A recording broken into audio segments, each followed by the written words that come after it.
हाय बेचारी बहू। सरिता की शादी एक अच्छे परिवार में हुई है। उसका पति रोहन उसे बहुत प्यार करता है। घर में उसकी सास शांति और ननद मीनाक्षी भी है, जो सरिता के किसी काम में दखल अंदाजी नहीं करती। लेकिन फिर भी सरिता को ऐसा लगता है कि दुनिया की सबसे ज्यादा बेचारी बहू वही है और सबसे ज्यादा अत्याचार उसी पर हो रहा है। माँ जी, ये लीजिए आपकी चाय। अरे बहू, तूने इतनी ज्यादा चीनी क्यों डाल दी चाय में? हाय हाय माँ जी, मैंने तो उतनी ही मीठी बनाई है जितनी मीठी आपको पसंद है। माँ जी, आपको तो मेरे हाथ की चाय अच्छी ही नहीं लगती। जब देखो कुछ न कुछ कमी निकाल ही देती हो। अरे बहू, तू एक बात के पीछे ही पड़ जाती है। मैंने ऐसा कब कहा कि तू रोज चाय खराब बनाती है? सरिता अपने कमरे में चली जाती है और फोन उठाकर अपनी माँ से बात करती है। हेलो माँ, कैसी हो आप? क्या कर रही हो? मैं तो ठीक हूँ, पर तू बता, तेरा मूड कैसा है? तेरी आवाज से लग रहा है कि कुछ तो हुआ है तेरे ससुराल में। अरे क्या बताऊँ माँ, यहाँ तो हर समय मेरे साथ बहुत बुरा व्यवहार होता है।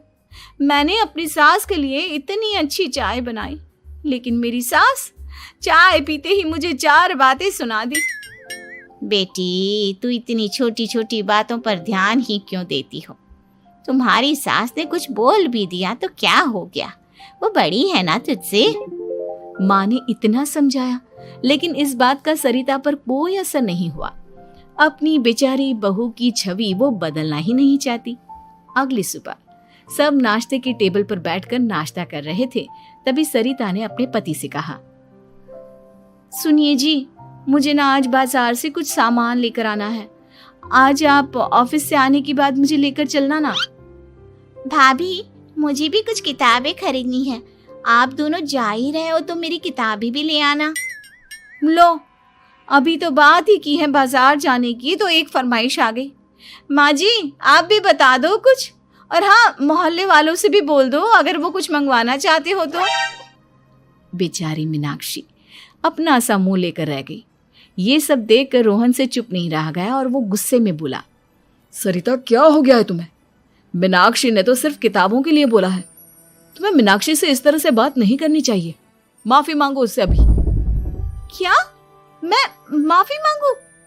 दिन भर आपके घर के काम करूं मैं, आपकी और आपके घर वालों की बातें सुनूं मैं, और अब माफी भी मैं मांगू? ऐसा कभी नहीं हो सकता। ये बोलकर सरिता वहां से चली जाती है। एक दिन उनकी पड़ोसन घर आती है। अरे सरिता, क्या कर रही है? और क्या करूंगी भाभी जी, बस घर का काम ही कर रही हूँ। आप बताओ कैसे आना हुआ?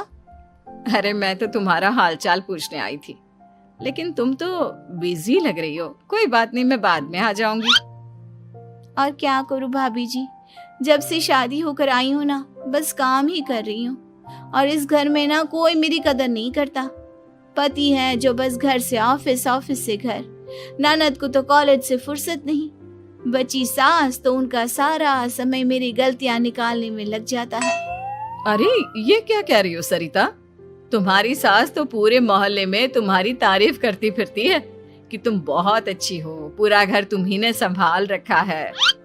हाँ तो क्या हुआ, इसमें गलत क्या कहती है? सच्ची तो कहती है। मेरी मर्जी के बिना इस घर का पत्ता भी नहीं हिलता।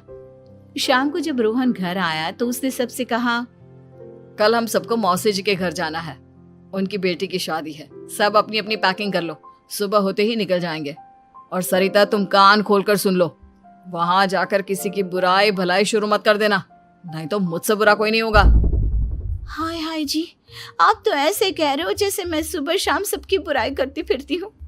आज तक कोई कह नहीं सकता कि मैंने किसी के पीठ पीछे किसी के बारे में कोई बुरी बात बोली हो तो। अरे बस बहू, बात को और ज्यादा आगे मत बढ़ा। हमें सब पता है तो हमारे साथ क्या व्यवहार करती है। ये बात घर तक रखना, शादी में किसी को कुछ मत बोलना, नहीं तो सब कहेंगे कि शांति की बहू कितना बोलती है। हाँ हाँ, सब कुछ तो मैं ही बोलती हूँ ना। आप लोग तो हर समय फूलों की बारिश करते रहते हो मेरे ऊपर। सारी गलती मेरी है जो मैं इस घर में आई। सबका कितना ध्यान रखती हूँ, लेकिन फिर भी मेरी तो आप लोगों की नजर में कोई कदर ही नहीं है।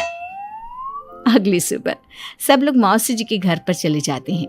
वहां पर शादी का माहौल होता है, सब जगह चहल पहल होती है, बहुत सारे मेहमान आए हैं। सरिता को वहां बहुत अच्छा लग रहा है। वो अपने मन में सोचती है, यहाँ कितना अच्छा लग रहा है, कितनी रौनक है। मैं यहाँ किसी से ज्यादा बात नहीं करूंगी। अगर मेरे मुंह से कुछ ऐसा वैसा निकल गया तो रोहन जी तो मुझसे गुस्सा हो जाएंगी। सरिता ये सब सोच ही रही थी कि वहां रोहन की कजिन साक्षी आ गई और सरिता से बोली, आप सरिता भाभी हो ना? जितना आपके बारे में सुना था आप तो उससे भी ज्यादा सुंदर हो। हाँ वो तो है, मेरी सुंदरता की तारीफ सब करते हैं। मेरे मायके में तो सब यही बोलते हैं कि रोहन जी की किस्मत बहुत अच्छी है जिन्हें मैं मिली। लेकिन आप कौन है? मैंने आपको पहचाना नहीं। मैं रोहन भैया की कजिन हूँ। आपकी शादी पर नहीं आ पाई थी ना, इसलिए आप मुझसे मिली नहीं कभी। शांति मौसी और मीनाक्षी आपकी बहुत तारीफ करते हैं। क्या कहा तुमने? मेरी तारीफ? कभी नहीं। मेरे ससुराल वाले कभी मेरी तारीफ कर ही नहीं सकते। मैं इतनी अच्छी हूँ, मेहनती हूँ, लेकिन उन्हें तो मेरी कदर ही नहीं। सारा दिन घर का काम करती हूँ, फिर भी मेरी सास ना मुझे सुनाती रहती है, और पति भी मेरी सास की साइड लेते हैं।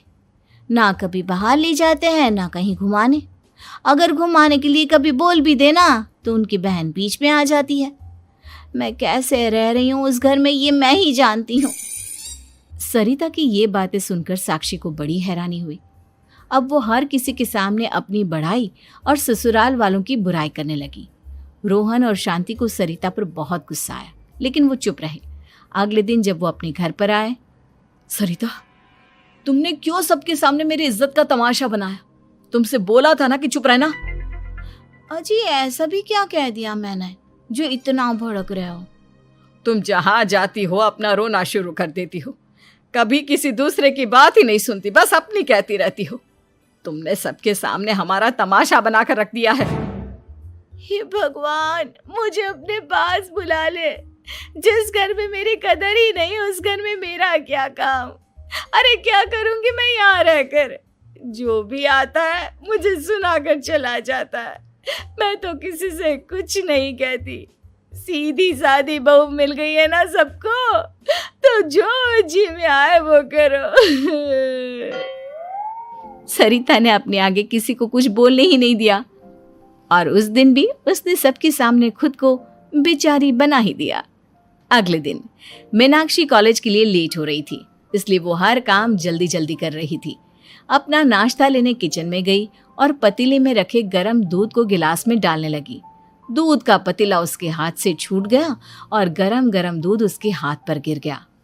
ओए माँ, हाय मेरा हाथ, माँ मेरा हाथ जल गया। मीनाक्षी की आवाज सुनकर सरिता दौड़ती हुई आई। ये क्या किया तुमने? तुम्हें नाश्ता चाहिए था तो मुझसे बोल देती, मैं क्या मना कर देती? अब पता नहीं कितने दिन की मुसीबत पाल ली तुमने।